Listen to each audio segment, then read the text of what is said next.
we have the right experiences, we have the right ideas, we think we're a good team. So let's start that journey.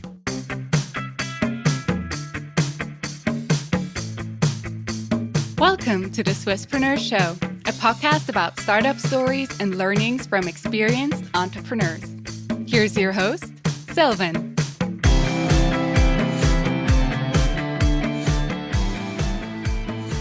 George, a very well welcome to the Swisspreneur Show. It's a pleasure to have you as a guest today. Well, great to be here, and thanks for the invite, Sylvan. You're the co-founder and strategy lead at Found, a startup bringing the digital consumer revolution to hiring. I think that's something that we all want to learn more about. Before we do so, you actually got your studies from the University of Zurich in Switzerland, and you then also worked for a Swiss consultancy for 4 years before you moved to Australia. So I wonder what motivated you to move to a different continent, probably also a bit of a different world. Yeah, absolutely a different world. I mean, as I remember, there were really 3 reasons why we moved to Australia. First one was studies. Mm-hmm. Second was the relationship with my, at that time, girlfriend, now wife. And the third one was really the adventure. I don't really remember what the order of importance was of those 3, but the studies were important. So we initially went down just for a year to do another master's. For me, it was strategic HR management. Mm-hmm. And at that time, just really wanted to spend time with Judith, my wife, and we had an amazing time. And that investment was well worth it. Now, nearly 16, 17 years later. And then the third one, adventure. I mean, we've never been to Australia, been to that continent, wanted to improve our English skills and really soak up the culture there. So that's why we went. Amazing. Usually people already move for one of the reasons that you mentioned. You had all 3 of them at the same time. That's quite cool. Yeah, no, in hindsight, it was just an awesome experience and a risk well worth taking. We had the savings for a year. Mm-hmm. So we knew we could survive that year, and we packed our bags and went. Amazing. And then in Australia, you also worked for a startup in the work tech space for 6 years, and later you then also joined an global HR consulting firm. But then still after the jobs, you decided to actually start your own startup in 2022. Why leaving the jobs, in probably a well-paying consultancy firm or the startup world? Why did you decide to leave all of that behind you and start your own startup? Yeah, so let me turn back the clock a little bit. So when we arrived in Australia, we did full-time studies, mm-hmm. and we liked it that much, our new life in Australia, that I thought, okay, I need to get in a job here, because if I don't have a job, I don't have a visa, I can't stay. No. So I started in this HR tech startup back in 2005, full-time studies, 50% work. So it was an intense time. Getting in as a very early employee at minimum wage, really trying to learn and actually get to know people and prove my worth. And that luckily succeeded, and we got that business visa sponsorship, and we could stay, and we sold the company very successfully in 2011 with an ARR of over 30 million. That's wow. 5 years after starting, which was a great result. That's impressive. That's super fast. Yeah, it was super great, and it was the early years of HR tech. So we built applicant tracking system, e-recruitment system, HR services systems, and it was really cool, and a steep learning curve back then for me. And I led sales and product and marketing at that stage. Nice. So and then going through a sales process was obviously a great just a great situation for me at a young age. After that, I said, okay, I've worked for a private enterprise, I've worked for a startup, maybe I should go into corporate. And to my sins, I guess. But right. I was super lucky to start with LHH, and then having nearly 10 years in a variety of different roles.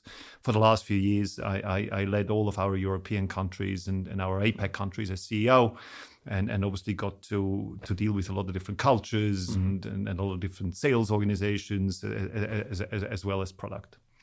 And then comes sort of 2022, and you asked, well, why did we start a startup just then? During COVID, the digital transformation need for organizations really accelerated, and a lot of businesses had to shift gears, also in the way that they work with their employees, how they attract talent and how they develop talent within the organizations, and that so-called war for talent really exploded there, and that was actually also the case for me as a large employer. I was trying to find those people, couldn't really find them internally or externally, and we worked with external recruiters and job boards, etc. And I was quite surprised and dismayed that the whole sort of hiring industry really hasn't shifted. That nothing has happened in the nearly 2 decades that I was out of real sort of hiring of people, and so I thought, someone's got to disrupt this industry. How supply and demand is meeting, it doesn't work, and so that really gave the impulse to start a business with the additional sort of experience of building a corporate venture during the COVID time as well. Within our business, which was in the executive coaching industry, also an industry that's not really shifted, and we were very successful with that. So I think we had some competence, some learning, some I guess some confidence as well to start a venture. So it really was your personal frustration where you saw this gap in the market that led you to start your own startup. However, when I look at you, you look young, but you and your co-founder, you were both in your early or mid 40s. So not the traditional, university student who just starts the startup after studying. You had good and well-paying jobs. You had a career now with the global HR consulting firm. So how was that for you to leave all of that behind? I'm sure people must have called you, George, you're crazy. Why do you leave your stable, well-paying job and start your own company? How was that for you? Yeah. Well, first of all, thanks for calling me young. I still feel young, so that's a good thing. Yes. Yeah, so the shift from corporate to founder. Of course, it's a big risk. You're going from these well-paid jobs to not being paid for a couple of years. You go from also, I guess, a certain status and comfort to getting your hands dirty in all sorts of admin tasks, repetitive tasks, and then the most strategic tasks as well. And then in our situations with my co-founder Ranjit and I, we have young families. We have young kids. We have people who are dependent on us. Mm-hmm. So of course this is a risk. However, I guess it depends on what you want to achieve in life and what drives happiness. And for me, I was always a creator. So I always wanted to create things that may not be here yet. I always wanted to have positive impact in whatever environment I'm in. And ultimately, I think it was that motivation and then also the experience that we've had that gave us that platform to say, hey, we can do this together. Yeah. And I think that was sort of the initial driving force to start a venture. You mentioned that you had an exit before, with the startup that you worked in Australia. Did you also have any shares there as part of, leading sales, etc., that helped you to have some capital to then start your own venture? Yeah, I had back then. I had a small equity in that firm, but really the capital to start our own venture came from the savings that we've accumulated over the last few years, which was what we invested as starting capital for Found now. Both my co-founder and I in obviously equal parts. I imagine, you not only leave your well-paying job, you also put the savings that you have and invest them into your new company. How do you go about that? Because you said you have family, you have kids, you have people who are depending on you. is there like a margin of safety where you say, hey, this is the savings that we should keep in the bank just for a rainy day? How do you go about that and also convince your partners, I assume, to be on board with that and support that you should take this risk and this bet? Yeah, so you mentioned before, we're not in our mid-20s. Right. We were in our early 40s. I mean, if you're in your mid-20s, often you're just by yourself, right? So you risk your own, or you make a bet on yourself, right? And you don't have anything else that you throw into that situation. Yeah, with us, it's different. So what we did, Ranjit and I mean, we knew each other extremely well before because we worked together in this corporate at LHH for a number of years. Mm-hmm.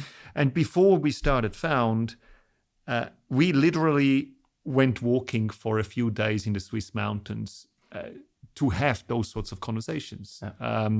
And say, hey, what are we willing to risk? What are the sorts of conversations we need to have with our families? What time do we give ourselves? What do our assets look like? Right. What's the promise to each other if this doesn't work or if it works? And I guess the benefit that we both have is we do have a very stable family environment. We both have partners who have jobs, who have their own careers. I mean, that's a safety net, right? Absolutely. So there is an income there. Yeah. And then of course we've made an investment that is for the future and needs to be there and means we've got skin in the game. Mm-hmm. And we have a little safety net should things not work out. But we're not even thinking about should things not work out. We're just going for plan A and this thing works. Yeah, but I like that. And I think that's a setup that could inspire others to say, hey, you and your partner, you both could have a successful career, making a very decent amount of money. But now you can split it. You can say one partner is working and makes enough money to pay the bills and finance the life. So you have the safety net there. But the other partner can actually build a venture with a huge upside potentially. And that's actually quite a cool bet that you can take as partners or as a family even to diversify and say, life is finance, but we have this upside bet and hopefully lots of fun on the way there. But this is a cool setup that I think many people could also get inspired from. Yeah, no, look, I agree. I think both Ranjit and I are super fortunate with as I said, with the families that we have and with the support that we have from our wives, and that needs to be there unconditionally, right? Because of course, in every startup you have tough days. Your financial wiggle room is a lot less than what it was before. You actually, for a couple of years, you may not be able to cover all the bills, right? So you're in the red, but you're not as much in the red as if your partner wouldn't work, and right. You just got to be that strong team at home, right. Because if work's intense, if work's really challenging, then you got to have that solid base in your family, where sometimes after a tough day. Your wife also comes to you and says, hey, it's all good and you're on the right track and this is working. And that sort of support is crucial. Sounds like an amazing team. Yeah, well, we are, and I'm very proud of it. And talking about the team, you said you met Ranjit when you were working together at the previous firm. What made you want to start a company together? What were sort of the skills or the discussions that you had early on where you then said, hey, maybe this is something that we should work on together? How did that happen? Yeah, so I met Ranjit back in 2015 or so. At that time, he was already CEO for our European businesses, and I was leading our business in APAC. And then later on, he became my boss, and he moved up the ladder and took over as global CEO for LHH, which is 5,000 odd people, 50 odd countries, and I worked for him then for a number of years. Mm-hmm. And I think during that time, obviously, you test the relationships, right? There's, and you work super closely together on strategy as well as strategy execution. We lived in different continents. We didn't see each other that much, but we also had a common base. We're both international citizens, but we're Swiss, and we really, I guess, started to feel that we have similar values, similar motivations, and if we have problems, we can work them out. No. And he left LHH, which belongs to the Adecco Group, a little earlier than me, and obviously we stayed in contact and sort of compared notes and things, and it was during that time where we felt, look, we can obviously go into the next corporate and continue and do the next big gig, or we could really try and add value and disrupt something. And I think it was that common motivation that we said big corporates have a very hard time to innovate and really add value. So that needs to happen in a venture environment. We have the right experiences, we have the right ideas, we think we're a good team. So let's start that journey. Why not do that? Yeah, exactly. Of course. And so you went on to innovate. And I want to now talk a bit about what you actually do with Found. One innovative factor is you reverse the sort of application process. So the roles in the hiring process, usually, I'm an employee. I go to the employer and say, please, please, please hire me. You swap that around and you make the company's pitch to potential employees, to talents. So my question is, what kind of talent do you have access to, or do you have in your pool that is so attractive to pitch to from a company perspective? Yeah, exactly. So that needs to be there, right? Because otherwise that reversal does not work. So we talked before about those sort of digital skills or future work skills that organizations need to be successful in the future, and that really gained traction during COVID. So I would say the characteristics or the traits of the Found talent community are three ways. First, we build those talent communities with people who have demonstrated experiences in those skills areas. So for us at the moment, it's product, so everything from CPO to product owners. It's UX, UI design, and it's software sales. So they're kind of the three skill or experience areas that we go after from a talent perspective. Second, the onboarding process of talent involves a range of selective assessments because it's an exclusive community. And we not only look at the skills and experiences, we also investigate the preferences of the talent. And we do a neuroscience gamified assessment to test for cognitive skills and behavioral traits. Wow. And so the people who are in our community not only have those skills, but they're the very best at deploying those skills. And then lastly, and maybe we get to talk about this a little more, the talent that we have found, they're in jobs. So they're high performers who are in full-time or part-time jobs, frustrated maybe to a certain degree about their current career, but they don't want to go on a job search hunt because that job search is so involving. They don't want to do that. So they're hidden talent to employers because they won't apply through job boards or go to recruiters. Of course. So employers will never see them, and we have them in our community. So there's sort of the three factors that make the community super interesting and make that reversal possible. That makes a lot of sense. At the same time, I wonder, these top talents, they're probably hard to get. They're very busy with their careers. Even though they might be frustrated in the current job, how do you find and sort of acquire them for your talent pool? Yeah, good question. So So we're using a range of tactics. I think it's important also to say where we started. So in Q2 this year, early May this year, we really started with our product community first for a few reasons. Why? One was because they're obviously in demand. But the second thing also is we're testing our product. And we thought, okay, from product people, Smart, that's the best discovery you could possibly have, actually involving them and also getting feedback from them on our product so we can code with a lot of certainty. We identified them by digital marketing methods, looking at certain parameters in their background, and then reaching out. So that was one method. The second method was through partnerships. So we identified certain pools where these people with those trades hang out, and then obviously try to get to know them through those forums. And then the third one is referral.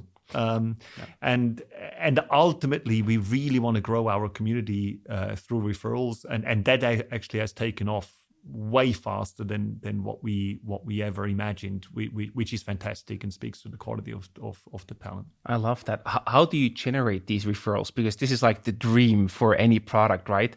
I acquire the first few really good users, in your case, top talents, and then they bring me more top talents. How did you do that in your product or in your setup to make that happen? Yeah, I mean, at first, really no strategy behind other than making sure that these people get a really good experience. And we started with a well, in some parts low code, in some parts absolutely zero code product. Sure. So then the experience is dependent on who they talk to, what exercises you give them, what sort of assessment debrief that they get. And you just got to do that really well. And then the referral might come from the first person you talk to. We've only just now, we've got an instrument or a process behind really scaling the referral base. So we've got a referral landing page and make it really easy for people to refer others, etc. But that's now 4 months after initially launching the product. But that makes a lot of sense. You focus on the user experience, and if that is good, people will want to refer you on their own. I like that statement because it shows get your thing right, focus on the UX. Yeah, I mean, absolutely, and that stems from the fact that when we did all the discovery about how hiring's been done for many years, a lot of talent told us that their experience was really poor, and whether that's through applying through job boards or working with recruiters. No. Very dissatisfied with the end-to-end experience. And so for us, it was really clear from the get-go, well, the UX UI process needs to be differentiated and needs to be a key value prop for Found. Yeah, I see the gap right there in the market. Absolutely. So now we talked about the talent, but on the other side, you have, of course, companies. How does the company process look like? Yeah, so on the company side, on the basically B2B sales process, there we obviously relied on our networks first and foremost at the very beginning. Again, being in our early mid-40s, obviously we have a bit of a better network to my early mid-20s, where I knew a lot of fantastic people, but they weren't in the positions at organizations that would have been useful. Exactly. So the initial base of employers really came through either my network or our board advisors network, or then the second degree network. Now, of course, that's not scalable, but it provides the sort of the first approach to market.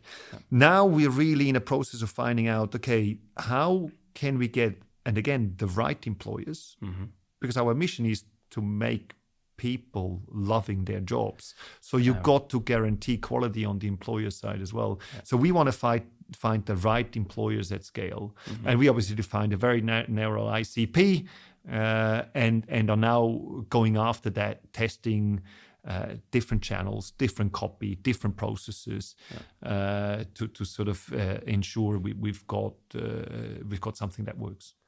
And when both sides come together, you have the platform, what you are doing with Found, and that's always a bit the chicken and the egg problem, right? At the same time. So is there any side that you focus on first? Because if you have the best talent but no employers, no one is going to be happy, and vice versa. So do you focus on one side more strongly now at the beginning than the other? Yeah, you're sounding like a VC here, Silvan. That's my job today. Exactly. So it's the normal chicken and egg problem in a platform. And of course, we thought about that from the very beginning. We believe that the hard side to build is the talent side. Mm-hmm. Why is that? If we have the very best talent with those in-demand skills, currently not visible to employers who are looking for those skills, then we win. Yeah. And so from the very beginning, we focused at building the talent community first. Yeah. And that's also part of that reversal thinking behind it. Because traditional recruiters, they always run to the employers first, right? And they try to get some sort of an assignment, and then they charge a retainer or whatever. Yeah. We're doing the opposite. And so the talent side first. Mm-hmm. And then, of course, the key challenge over the next few years will be to keep that ratio of how many talent do you need for how many employers on the platform. That will be a key challenge. We've got about 6 different models to calculate those ratios, and we obviously feed that with data as we go to really get smart how that works. I mean, that's something that you will figure out along the way, because you do have the data when both sides come together on the platform. Yeah, exactly. I mean, data is key. I mean, this is another reason why we built the platform and the product. Data's not been used in hiring for too long, and so in all areas of the hiring process, right? And so we want to make data front and center at Found, and really then make product decisions based on that data. Yeah. And when both sides come together, you also need, of course, to have a business model behind it to make money as a company yourself. What's your business model today, and how do you see that evolving over time? Yeah, good question. So obviously the business model will change over time, and we're working on that. At the moment, it's super easy. So the proposition for talent is completely free. Talent does not need to pay anything for coming on to the Found community. And then on the employer side, we charge a flat or a fixed placement fee should the employer exchange an employment contract with a talent from Found. Everything up until that stage is also free for the employer. So it's sort of a zero risk proposition for the employer. The placement fee is fixed because we don't believe in percentage fees of salaries. That's murky. Yeah. And it's also difficult to forecast for employers what their cost will be. And then the intermediary is always in an awkward position because, well, the higher the salary, the bigger their fee. That's not something we want to be involved in. So our placement fee is 20 grand Swiss, but at the moment we've got a discount in place. So we make it 14,900 to be exact, based on really working very closely with those employers. Nice. And I know, again, sounding like a VC here, but I also see a risk, right? That if you make the contact happen, that suddenly they might find an agreement outside of your platform. How do you avoid that you make all the hard work, you bring them together, they find an agreement, but then they don't do the contract, or you don't get informed about the contract getting done? Yeah, of course. Also a very obvious risk in our business. We thought about that too. So we are supporting the process, not just up until matching, but really up until exchange of an employment contract. And through that, we can track who's getting hired or who isn't getting hired fairly easily. On top of that, of course, we've got terms and conditions. So if an employer comes on board with Found, they're aware of what the terms are. So should they meet the talent through Found and in the Found community, and that leads to an employment agreement, then of course a fee is due. So there's some simple mechanisms to sort of avoid that problem. That makes a lot of sense. One last challenge I want to talk about from the platform perspective is once you have the talent on board, it's very important, but maybe also difficult to keep them active, right? I know that for myself. Sometimes I create an account somewhere, all sounds great. And then I click around, maybe I find a few interesting companies, but then after a few weeks or months, I don't use the platform that actively anymore. How do you make sure that, people come back, that they're active and that they also keep their profile up to date, etc., to really interact with the companies? Yeah, super important point. So managing churn, right? This is the topic.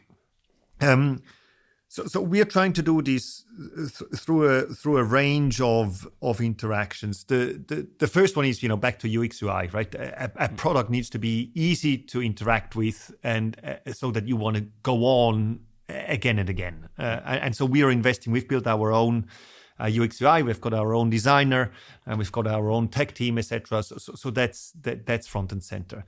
Second, our community offers 3 benefits to talent.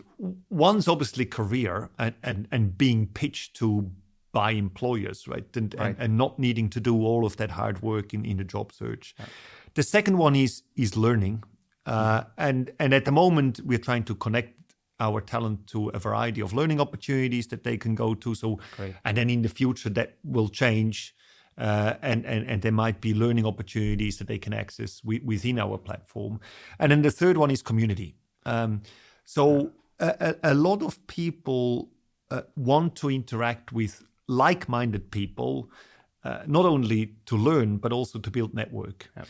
And so something super simple that we've just implemented in the last couple of weeks is what we call career coffees. Mm-hmm. So that a product manager at company X who's curious about new career opportunities and learning, we connect them with what we feel is a good match, product manager or product owner or CPO at another company, and just make that interaction so that they can meet and have an exchange.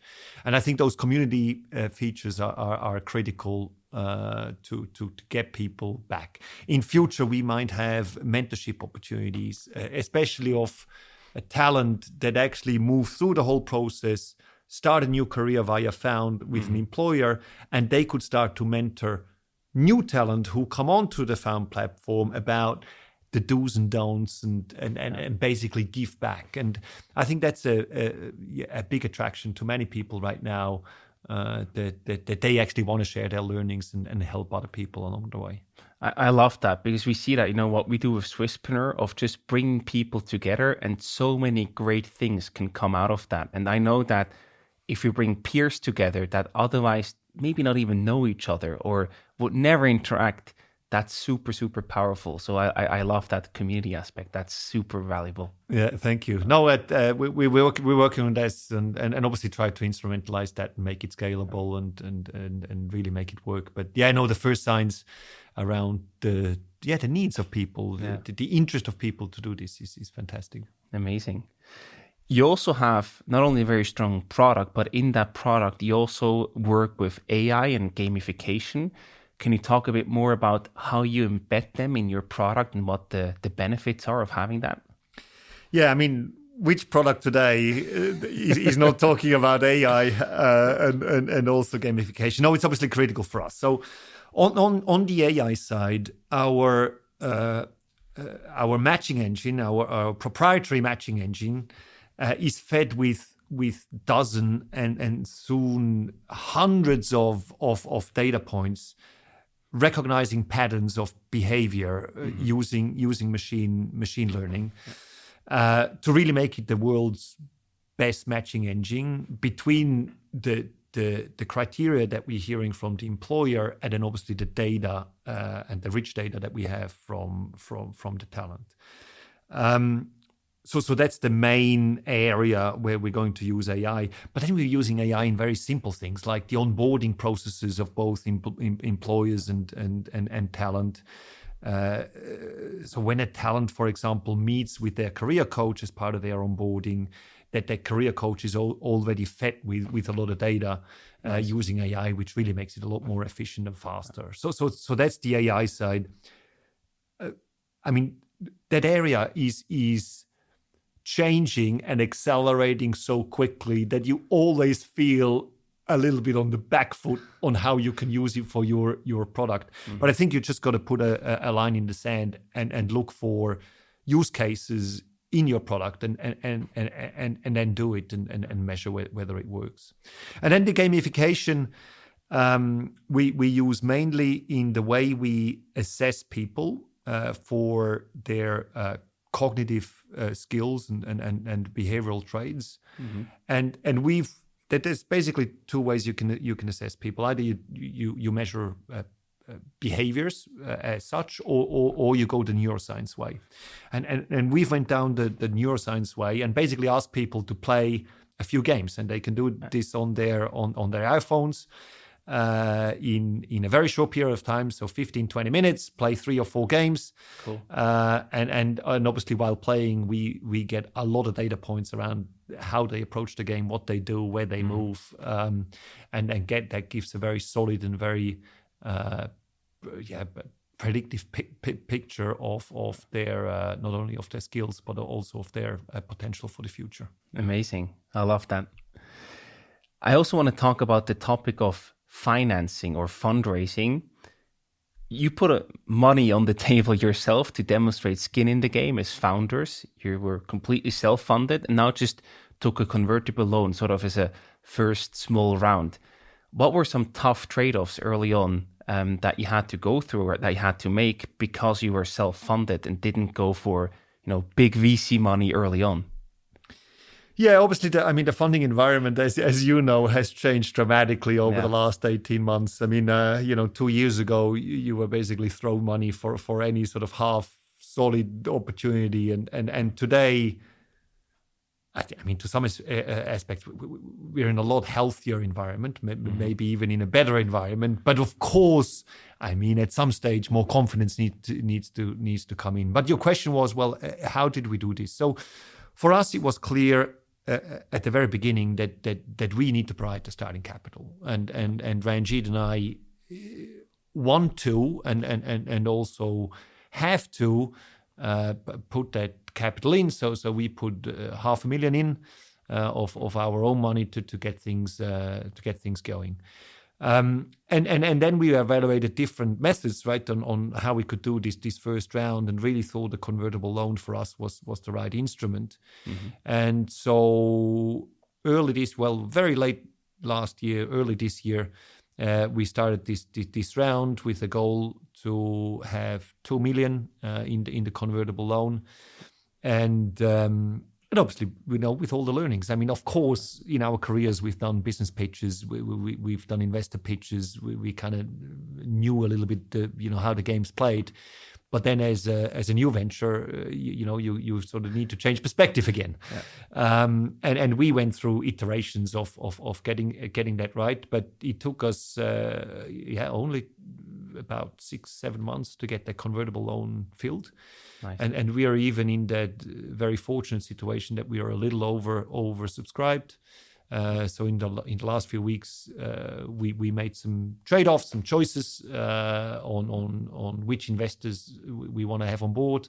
In large, they're professional investors or they're industry experts. So it's a combination of both. We didn't go the family friends route. So really wanted to get professional investors or people who can help us otherwise.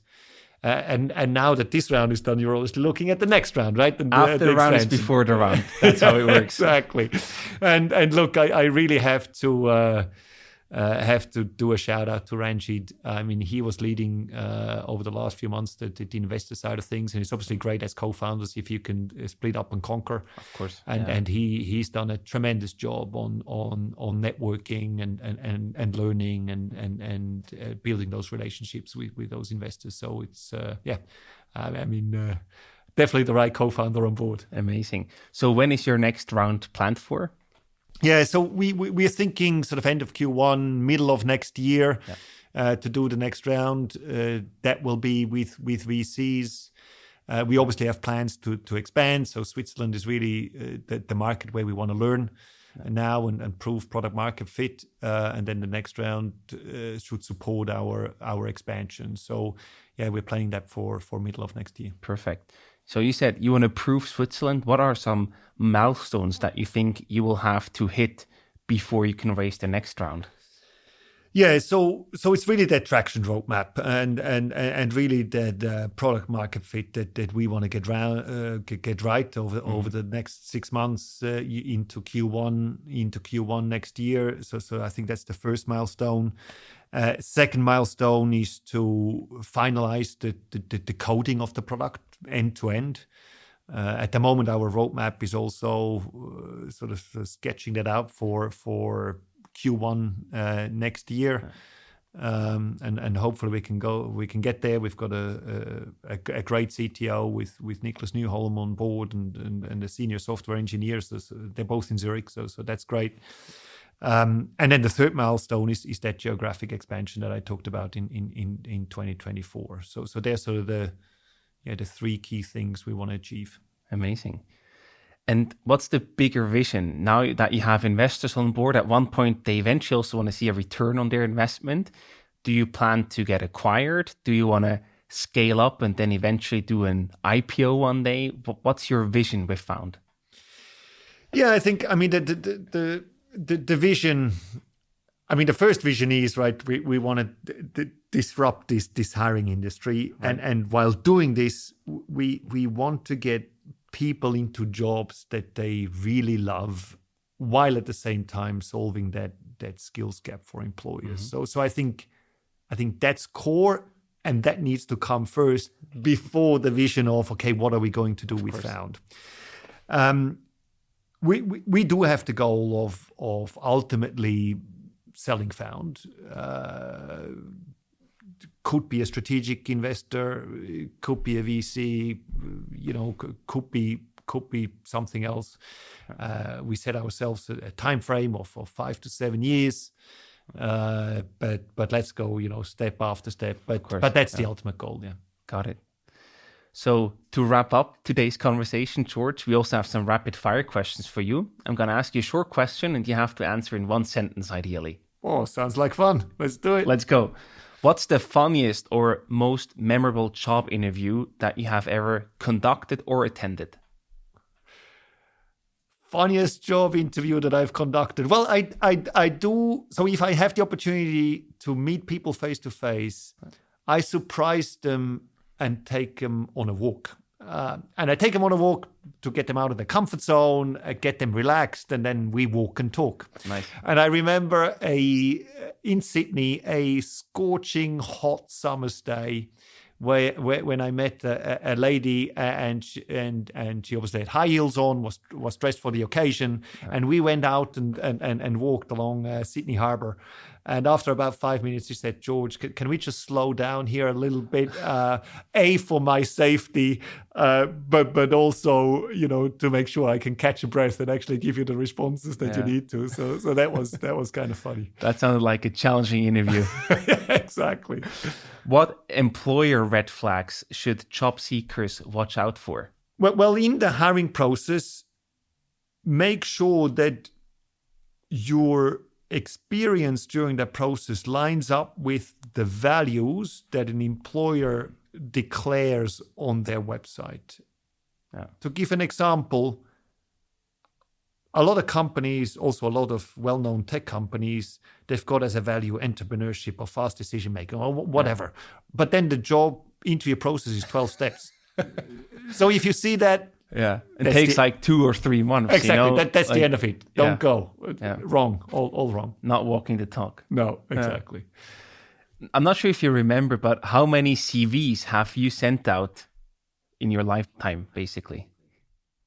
Yeah, well, I've only had 3 jobs thus far, I guess. I definitely sent a bunch out after my studies here in Zurich. Mm-hmm. Let's call this half a dozen. Then I sent another bunch out when I landed in Australia. No one knew me, so another half a dozen. Yeah, so call it a couple of dozen, I guess. Perfect. And the last one for you is found the right job for you? Yeah, it's definitely, I mean, I wouldn't call it a job, right? It's sort of a life's mission, really. Right. But no, it definitely feels right. Always something that I wanted to do. Feel like I've got the right team around me, because alone you're lost, but the team makes it work. So no, this is great for me. Amazing. Georg, these were all my questions for today. Thank you so much for coming on the show. Lots of success and all the best for the future. Well, really appreciate it, and thanks for having me, Sivan.